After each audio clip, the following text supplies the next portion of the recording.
Hello, once again welcome to my kitchen here at Trails N62. Going to be doing another meal in a jar today, and again it's not going to be a complete meal because you have to add to it afterwards, because what you have to add to it we don't pressure can. Some people do, I don't. So what I'm making today is shepherd's pie. I know it's not going to be your traditional shepherd's pie because everybody has a recipe. It's made in a certain way and it's got to be done this way or that way. Hey, I'm looking for meals in a jar that's going to be quick and easy and good for me to eat. So, I like shepherd's pie. I'm going to make shepherd's pie. It'll just be the meat mix. Then afterwards you have to add the mashed potatoes and the cheese and sprinkle paprika on there. Whatever you do. But it'll be individual shepherd pie. This case I'm going to be doing it in 1.5 pint jars. Why am I using 1.5 pint jars? Well, I use 1.5 pint jars for my chili because I like more than just a bowl of chili. I'm using 1.5 pint jars here because, well, I'm out of wide mouth pint jars and all I have is wide mouth lids left mostly. So I think I've got a dozen regular mouth, but I got something else planned for those. So anyway, going to do it in 1.5 pints. It'll make a nice meal for me. Might make 2, but we'll see. So shepherd's pie. And the first thing we're going to do is we're going to ground up or cook up the ground beef and the onions together. All right, to get started on our shepherd pie mix, and we're just doing the meat mix. We're not doing the mashed potatoes to the cheese. You add that on afterwards. I'll explain that later. So we're going to start out with 1/3 cup of, I have diced onion. The recipe actually calls for minced onion, but I have diced onion, so I did a heaping 1/3 cup of diced onions. I'm going to saute those in the pan here for a few minutes, and then I'm going to add 3 pounds of hamburger. So I'll put this in the pan with the onions, and then I'll par cook it, probably 1/2 to 3/4 done, to be ready to add to the mix, and then we'll mix it up later. But we're going to do the hamburger and the onions first, so I'll saute these and then I'll add the hamburger. We'll drain the hamburger after it's par cooked, mixed with the onions. We'll drain that, and I'll rinse it off with hot water. I like to rinse mine off with hot water. It takes a little of the grease off of it. And then we'll have our hamburger ready to go in our shepherd pie mix.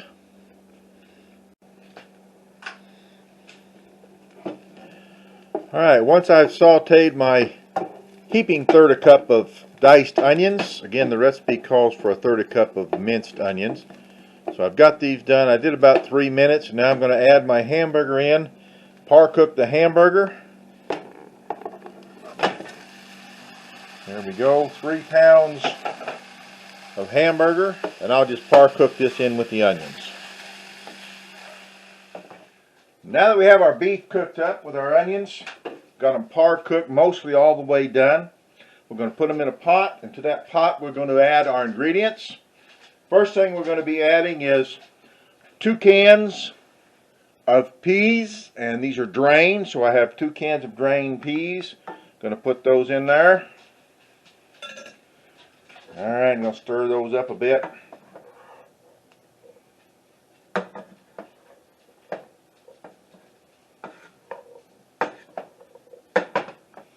You can use green beans. Some people put green beans in it instead, or some people mix it. A can of peas and a can of green beans. You can do it however you want to. I just happen to have some peas laying around that I don't eat by themselves.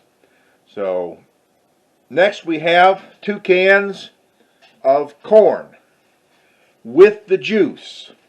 So you leave the juice, the liquid, in the corn. 2 cans of corn.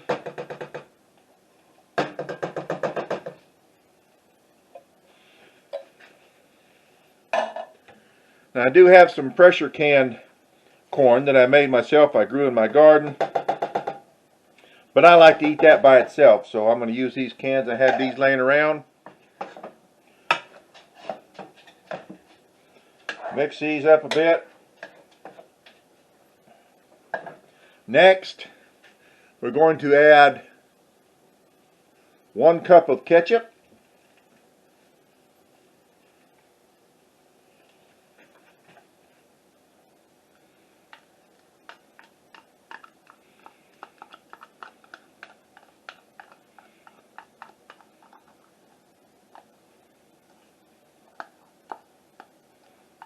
Now, because this is going to be all mixed together and brought in together, you don't have to worry too much about proportioning out the ingredients, because this is just designed to make it, and then you put it in whatever size jar that you have. Alright, next we have 1/8 a cup of mustard.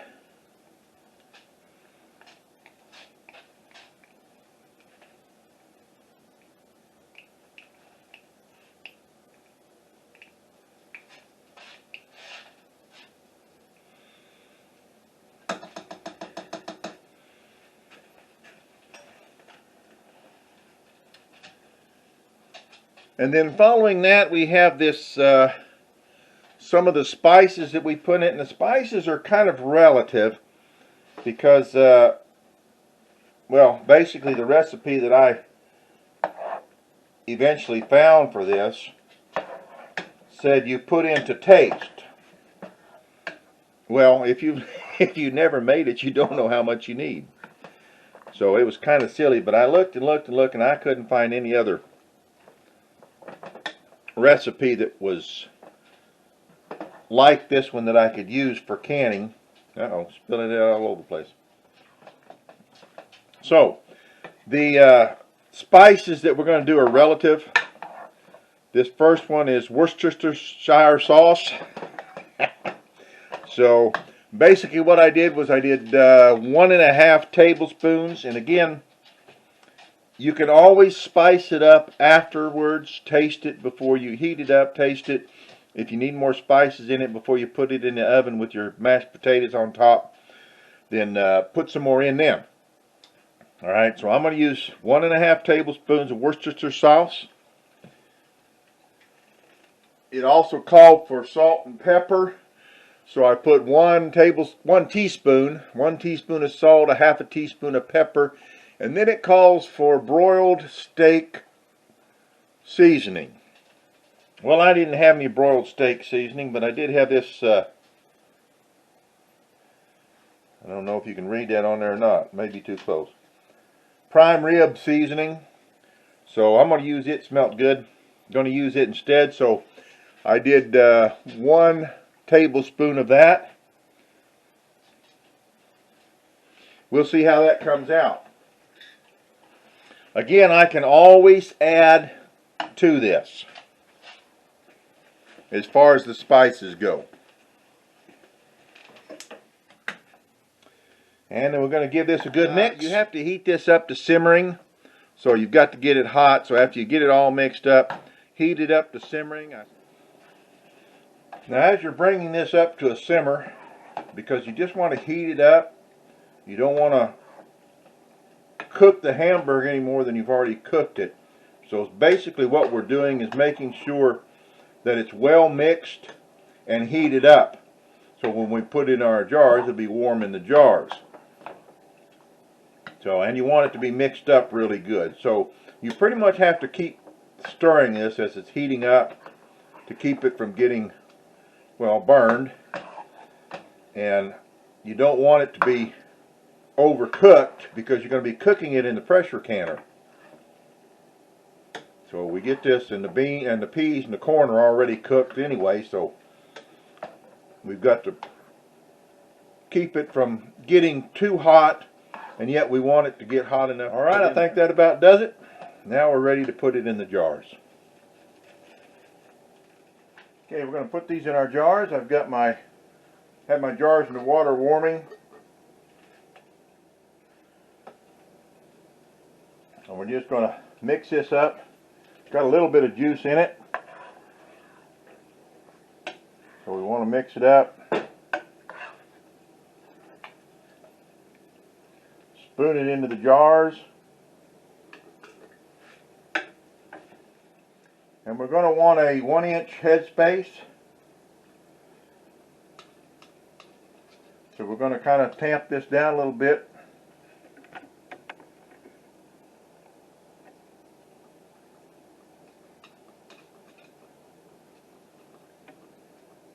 Get all the air pockets out of there as much as possible.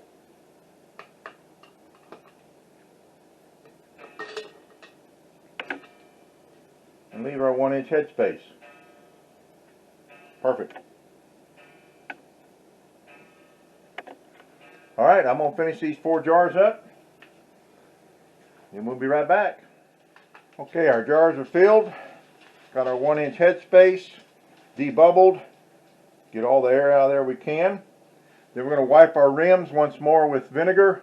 Anytime you use hamburger or meat, use vinegar. That'll get the oils off there. We want our rims clean.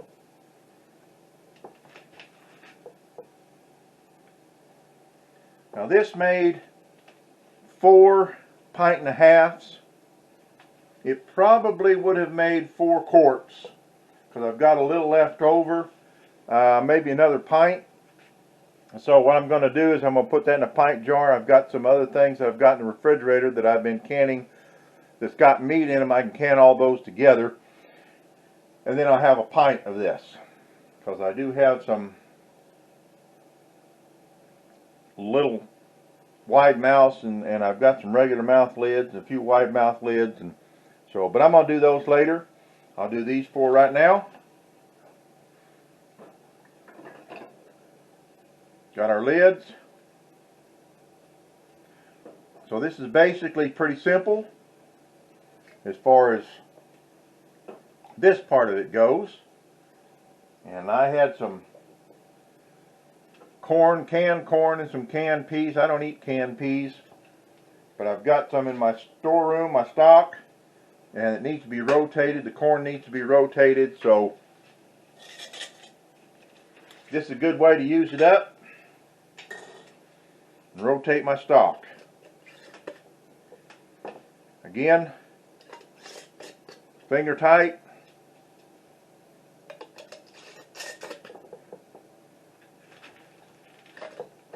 And into the canner. So there's the 4 jars in the canner.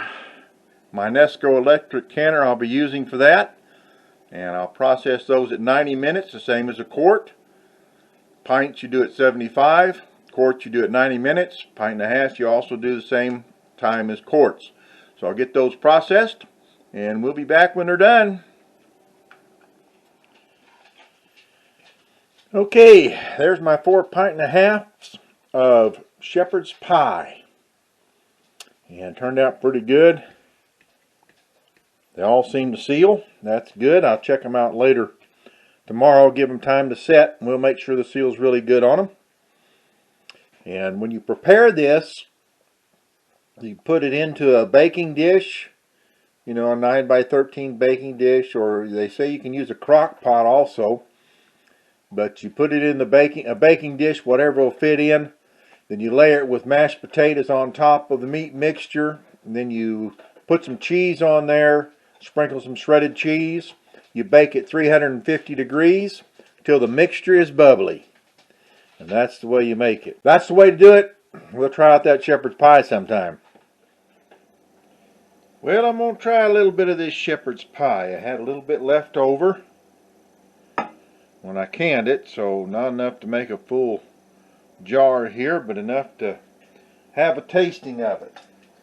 So according to the instructions,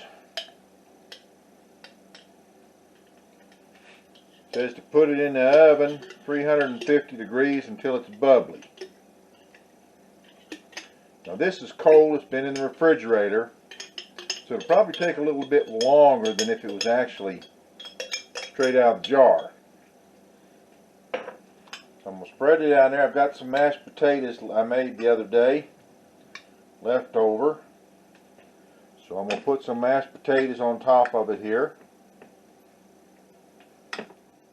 Now to be honest, I don't know that I've ever had actual homemade shepherd's pie. And I'm not a connoisseur. I just like to cook, like to eat. So if you're a perfectionist and you don't think this is shepherd's pie, well, that's okay. Don't watch the video anymore. As for me, in my house, we're doing it this way. Now I've got some Monterey Jack cheese that I'm going to put on top of it here. Mainly because that's what I've got. Got my little toaster oven preheating at 350 degrees.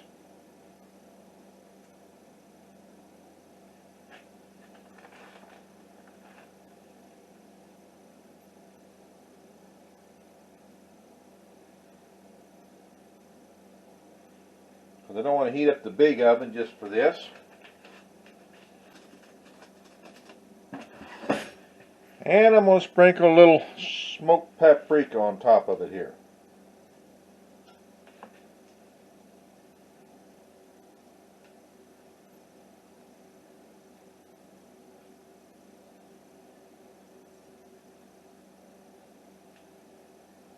Alright. Now we'll put her in the oven.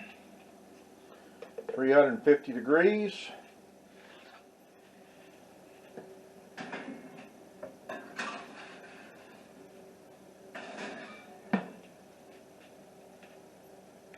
And we'll see how long it'll take.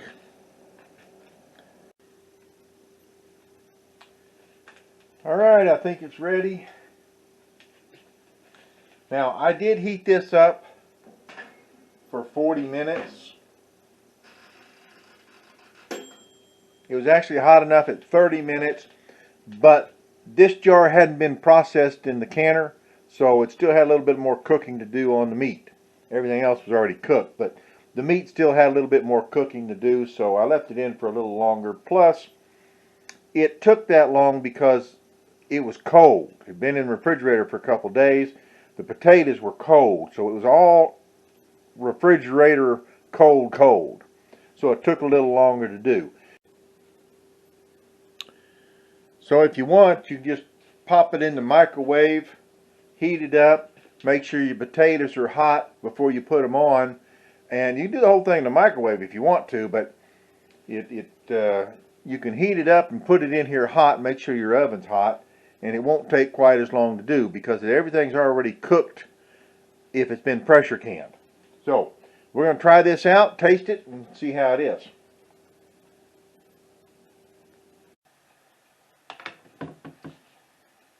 Alright, going to try out some of this shepherd's pie. Now, I made my shepherd's pie with hamburger. Authentic shepherd's pie, of course, is made with lamb. So if you want to use ground lamb, you can use ground venison too. You can, but I don't buy much ground lamb, but I got a good deal on this ground hamburger.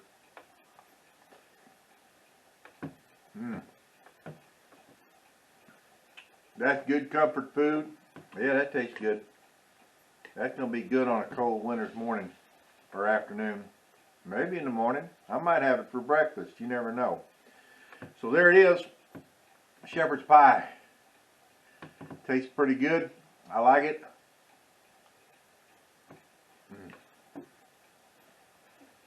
If you make it, I hope you do too. I know it's not lamb, and for all you diehards out there, there's a lot of people out there, they want things done a specific way. Look, I don't buy lamb. I did live in England when I was a child, a lot younger, many moons ago. But Gordon Ramsay, I'm not. So, hamburger's good enough for me. I don't have anything to prove to anybody. There we go.